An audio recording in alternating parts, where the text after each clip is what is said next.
This evening, Government Senior Minister announces plans to write off $11 billion in outstanding student loans. Stay tuned as we bring you further details on accessing this relief program. Next, the eagerly anticipated new Demerara Harbour Bridge project progresses steadily, reaching completion at 43.4%. Join us as we delve into the latest updates on this transformative infrastructural project. Moving on, former Government Minister Nigel Darmlal surrendered himself to the Cove and John Police Station in response to sexual assault allegations. Stay tuned as we continue to follow developments in this unfolding situation. Then, the Ministry of Home Affairs signs 9 contracts worth over $9 million for various projects aimed at improving safety and security across the country. Join us as we explore the impacts of these projects on the public safety and security.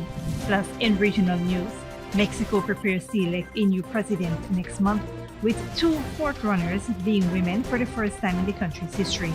Stay tuned as we bring you the latest updates on Mexico's presidential elections and the implications for indigenous communities.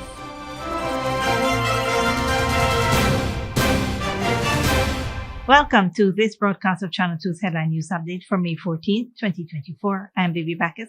Thank you for joining us.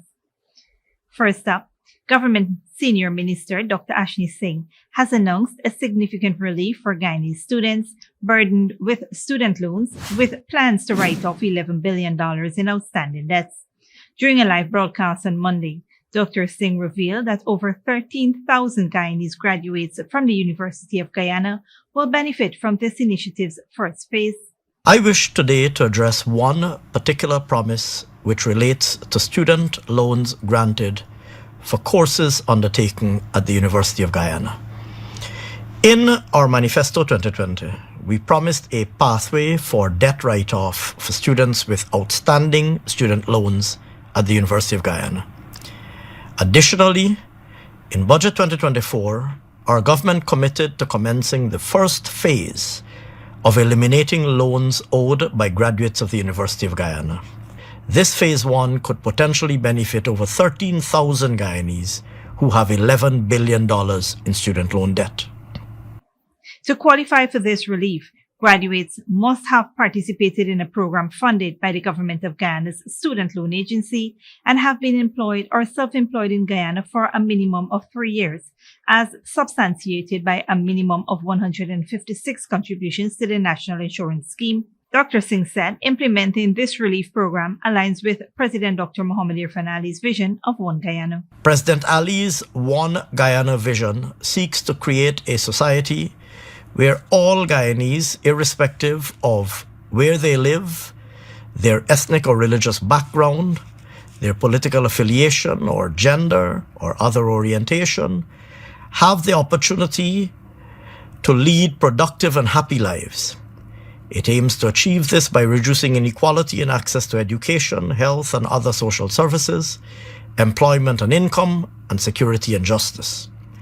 In keeping with our One Guyana vision and in line with our party's people-centered approach to development and our manifesto, government remains committed to providing free tertiary education to Guyanese by 2025. In the coming days, we will publish how persons can access this immediate phase 1 of the student write-off program. The government will provide further details on accessing phase 1 of the relief program shortly. On a different note, the eagerly anticipated US $260 million new Demerara Harbour Bridge, set to alleviate traffic delays and congestion, is making significant progress, with completion reaching 43.4%. Minister of Public Works Bishop One Edgehill provided updates on the project, highlighting the tireless efforts of 650 workers, including Guyanese and Venezuelan migrants. Once completed, the 2.8-kilometer long bridge will replace the aged Demerara Harbour Bridge and accommodate vehicles of all sizes at a speed limit of 80 kilometers per hour. The new bridge will operate without interruptions, providing seamless connectivity between East Bank, West Bank, and West Coast residents. It is being constructed 6 meters above water to allow all vessels to pass under and is expected to serve Guyanese for at least a century. Built to international standards by China Railway Construction Limited and overseen by Polytechnia, the project represents a significant advancement in Ghana's infrastructure development.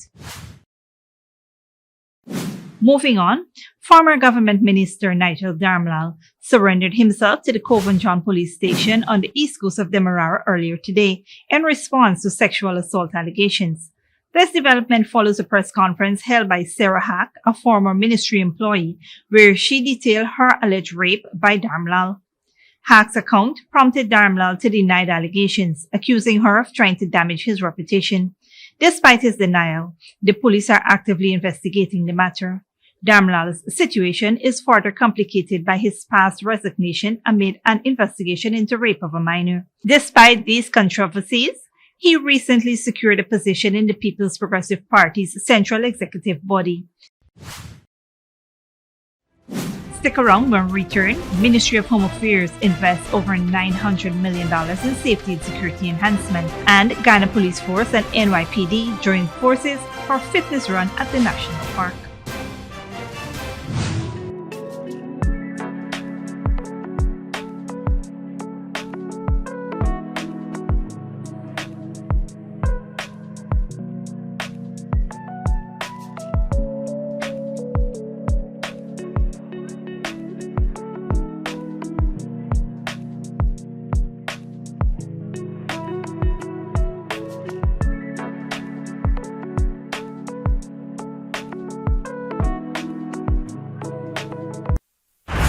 Experience more than award-winning speed.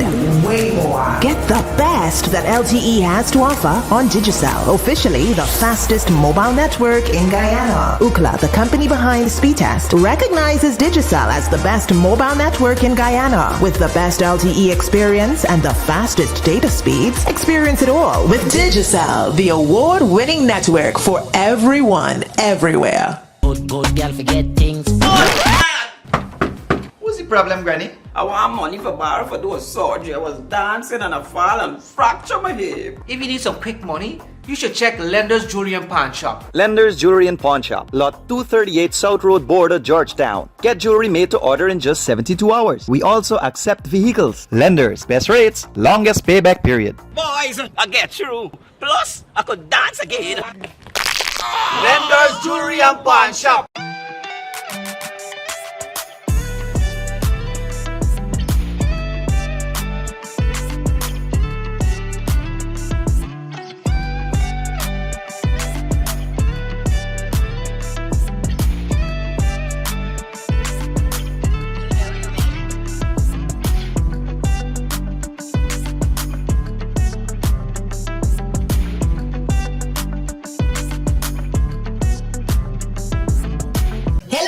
Fellow TikToker followers, he is credit. And today, all we will be making Chinese noodles with peppies, chow mein, chicken fritters, and spice cake. For the noodles, all these will be using peppies, black pepper, cashew, Chinese sauce, soy sauce, garlic sauce, paprika, Chinese seasoning, chow mein seasoning, white spice, and all-purpose seasoning. Next, this chicken that we marinated, soak for all you don't know nothing with peppies, green seasoning, miracle seasoning, Pepper sauce, chicken seasoning, paprika, garlic powder, dark seasoning, black pepper, onion powder, and ginger powder, and document plantain flour, and then this butter we make with this quick piece powder, and we boil in high. We serve with peppies, barbecue sauce. Radical went to the supermarket and she proper buy up enough things. She feels she alone can cook, but she routine even wrong. He shaped like a guy in a map.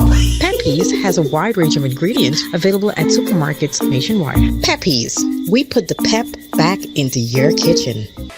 Furnishing your home or office has never been easier. Here at Kissoon's, our inventory of locally made and imported furniture, offered at amazing prices, will leave you wanting more. From vinyl, floor rugs and carpets, bedroom, dining and living room sets, mattresses, pillows, office desk, chairs and filing cabinets, outdoor benches and tables. We have a piece of furniture for every room imaginable in your home or office. Check out our flagship store at Industrial Site Rijnveld or one of our branches in New Amsterdam, Port Morant, Riverton and Camp Street. Kissoon's Furniture, furnishing homes for over 50 years.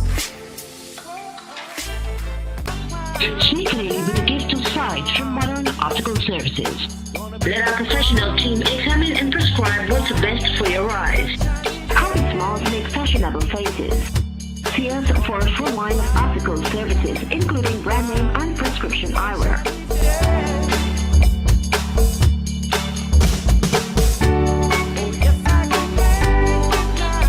Modern Optical Services, 316 Mill Street, Georgetown, telephone 226-1082. Welcome back.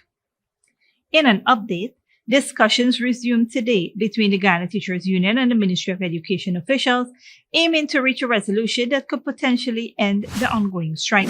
Coretta MacDonald, the JTU's General Secretary, informed protesting teachers outside the Ministry of Labor that the strike would persist unless specific clauses were incorporated into the agreement.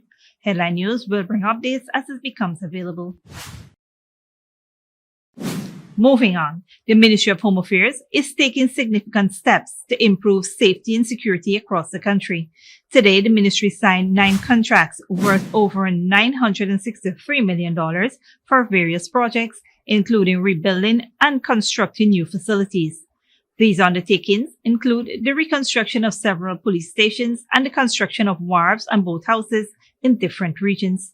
During the signing ceremony, Minister of Home Affairs Robertson Ben emphasized the importance of completing these projects on time, within budget, and with high standards of quality and safety. He stressed the need for adherence to project guidelines and highlighted the government's commitment to enhancing police infrastructure to improve public safety. Permanent Secretary Andre Ali also underscored the importance of timely and high-quality project completion in supporting the country's economic growth and security. The ministry noted that these initiatives showcase its commitment to fostering a safer environment for all Guyanese residents while enhancing the capabilities of law enforcement. In other news, the Ghana Police Force and a delegation from the New York City Police Department engaged in a joint fitness run and cycling session at the National Park. Led by Deputy Commissioner of Operations Acting Ravindra Dutt Budram, the NYPD delegation, headed by First Deputy Commissioner Tanya Kinsella, participated in the activities alongside members of both forces. The event included a tour of the National Park, where the visiting team experienced firsthand the fitness routines of the Ghana Police Force, including interactions with their canine and mounted branch units. First Deputy Commissioner Kinsella emphasized the importance of fitness for maintaining a healthy lifestyle and optimal performance. This collaborative effort signifies ongoing endeavors to strengthen ties and cooperation between the Ghana Police Force and the NYPD. Don't go away after the break. Dozens dead and several missing in Indonesia flash floods, and UN calls for a full investigation after Israeli military fired on a car in Rafah, killing staff.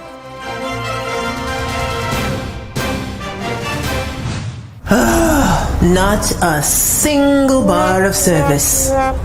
Not with us. Digicel officially has the best mobile coverage in Guyana. Ookla, the company behind Speed Test, recognizes Digicel as the network with the best mobile coverage in Guyana. Be it in Aishalton or in Etteringban, we got you covered. Digicel, the award-winning network for everyone, everywhere. Welcome to Fortune Investment Company, your #1 eco-friendly cleaning and janitorial company in Guyana. At Fortune Investment Company, we specialize in commercial and residential cleaning. Whether it's your home or office, our experienced team is detail-focused and take pride in providing excellent services to make your spaces sparkle. Restaurants and kitchen cleaning? Aren't you tired of hearing your chef complain? Keep your culinary spaces spotless and hygienic with our dedicated maintenance services. Floor scrubbing and polishing? Elevate the look of your home or business. Give your floors a new lease on life with our professional scrubbing and polishing. But that's not all. We also offer power washing and steam cleaning. Say goodbye to dirt and moss. Our power washing services will leave your surfaces looking brand new. Revitalize your carpets, mattresses, and chairs with our thorough steam cleaning services. When you want someone to clean your space with care and without the unhealthy chemicals, you want Fortune Investment Company. Call us now at 646-0405 or 689-7558 or 639-6365 or visit us at 3430 Jacksonville Housing Scheme, North Rumville to schedule your cleaning and janitorial services. Visit our business pages at Fortune Investment Company to learn more about our services and promotion. Fortune Investment Company, where cleanliness meets perfection, because a clean space is a happy space. And remember, we do the dirty works while you stay clean. Good girl forget things. What's the problem, Granny? I want money for borrow for those surgery. I was dancing and I fall and fracture my hip. If you need some quick money, you should check Lender's Jewelry and Pawn Shop. Lender's Jewelry and Pawn Shop, lot 238 South Road Border, Georgetown. Get jewelry made to order in just 72 hours. We also accept vehicles. Lender's, best rates, longest payback period. Boys, I get through. Plus, I could dance again. Lender's Jewelry and Pawn Shop. Sneakily with a gift of sight from Modern Optical Services. Let our professional team examine and prescribe what's best for your eyes. Common smiles make fashionable faces. See us for a full line of optical services, including brand name and prescription eyewear.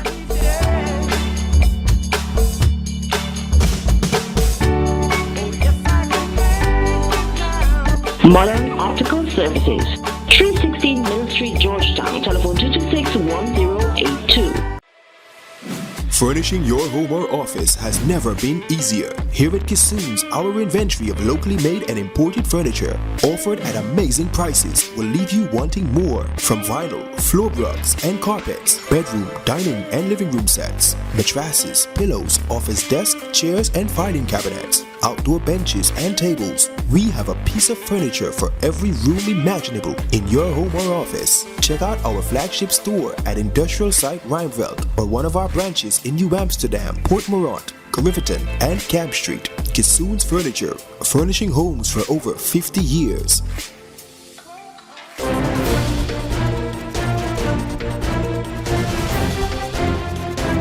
Welcome back. Now we take a look at what's happening in the region and around the world. The Federation of Teachers Organizations in Suriname announces the suspension of teachers' industrial action initiated last week. FOLS President Marcelino Norcuz states the decision follows a weekend leadership evaluation. Teachers have been leaving mid-morning daily in solidarity with wider union efforts to address electricity rate increases. FOLS informed Education Minister Henry Ori of the suspension, citing ongoing technical consultations between the union and government energy experts. Despite prior government discussions with cooperating unions, no resolution on electricity rates was reached. President Chandraki Prasad Santokhi emphasized IMF-driven reforms, including reducing diesel and electricity costs. FOLS emphasizes ongoing wage negotiations as a factor in ending the industrial action. Mexico will elect a new president next month, and for the first time, the two frontrunners are women. It comes at a time many indigenous women feel they have been forgotten by the government. An estimated 70% live in poverty. Al Jazeera's Julia Galliano reports. In ancient Mayan culture, traditional massages were believed to cure ailments ranging from intestinal issues to postpartum recovery. Today, in southeastern Mexico, Lucina Chaicanul is keeping these traditions alive as a way to empower her community. This profession is disappearing. All the traditional healers have died, and there is so much demand. So many women come here and end up sharing so much about their lives with me. Lucina is part of a larger network of indigenous women across Mexico, working out of community centers created specifically to address the needs of this vulnerable group. 70 different indigenous groups make up 15% of Mexico's population. Most of them live in poverty and lack the influence and resources to make decisions about their own communities. We are Mayans. We speak our native language. We live in and understand our communities. Yet when the state makes decisions about programs or budgets, what we have proposed is not reflected in their plans. As Mexico's presidential election draws near, both leading candidates have promised to reverse decades of neglect of indigenous groups. but many say they have heard such promises before. Indigenous communities have long been marginalized by successive Mexican governments, but activists and community leaders have little hope that's going to change with a new government, even if it is led by a woman. Instead, they say what's needed is greater Indigenous representation across political and social life in the country. A role that beekeeper Lady Petch has been fulfilling for over a decade. When genetically modified crops threatened her livelihood and that of thousands of Mayan beekeepers, Petch built a coalition that eventually outlawed the planting of GM soybeans in the area. She has since become a leading defender of her ancestral land and customs. As women, we shouldn't adhere to these political systems that have always been controlled by men and that aim to strengthen a system that has always dominated and marginalized and has never understood that there is other ways of life in the country. As political campaigns play out in the big cities, in the remote communities of Campeche, indigenous women are calling for greater recognition of their needs. Yet they remain skeptical that their voices will be heard with a woman in power rather than a man. Julia Galliano, Al Jazeera, Campeche, Mexico. Internationally, heavy rains have triggered flash floods and landslides in the Indonesian province of West Sumatra. At least 50 people have died, including children. Rescuers are searching for dozens who are missing. Al Jazeera's Asad Bey reports.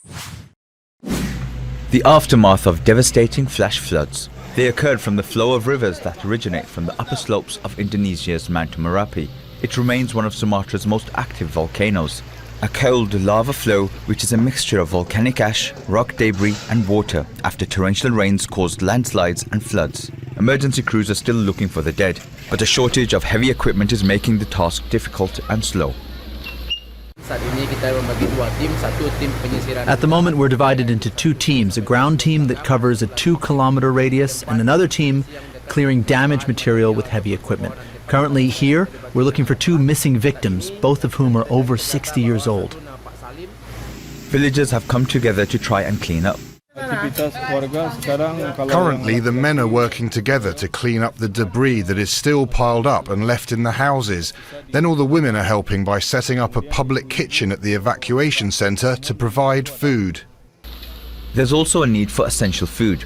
There was no warning when the floods came and some roads remain closed. We need clean water because clean water here is no longer available, so residents have difficulty. It's far away and only a few spots are left. We also need clothes to help those affected by the disaster. This latest disaster has displaced hundreds of people and caused extensive destruction. Asad Bey, Al Jazeera. Finally, a United Nations staff member has been killed in an attack in eastern Rafah. The UN has confirmed this is their first international staff casualty in Gaza. Secretary General Antonio Guterres has condemned the attack and called for a full investigation. Al Jazeera's Gabriel Alonso reports. Bullet holes through the back window of a vehicle clearly marked United Nations. The driver of the vehicle, an international UN worker for the Department of Safety and Security, was killed and another one was injured while riding in a convoy headed to the European hospital in Rafah. While 190 UN staff have been killed in Gaza in the past 7 months, it was the first time an international staffer and not Palestinian was killed. The Secretary General condemns all attacks on UN personnel and calls for a full investigation. He sends his condolences to the family of the fallen staff member. With the conflict in Gaza continuing to take a heavy toll, not only on civilians but also on humanitarian workers, the Secretary General reiterates his urgent appeal for an immediate humanitarian ceasefire and for the release of all hostages. Is it fair to characterize this as an attack? Yes. The head of the UN Relief and Works Agency for Palestinian Refugees posted on the social platform X, "No one is safe in Gaza, including aid workers. Our teams in Gaza are grieving the loss of their friends and colleagues. Aid workers and UN staff are not and never should be a target."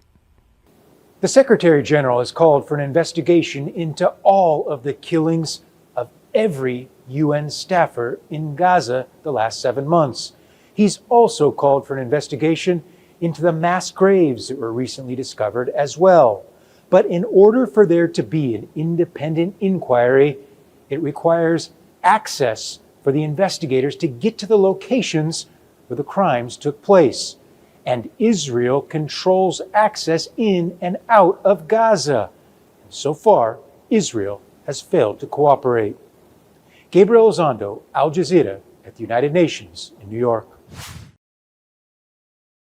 This brings us to the end of the regional and global news coverage. Up next is the 3-day weather forecast.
And that's Safe TV2 Headline News for this Tuesday evening. As we take our leave, we invite you to follow us on Facebook and YouTube.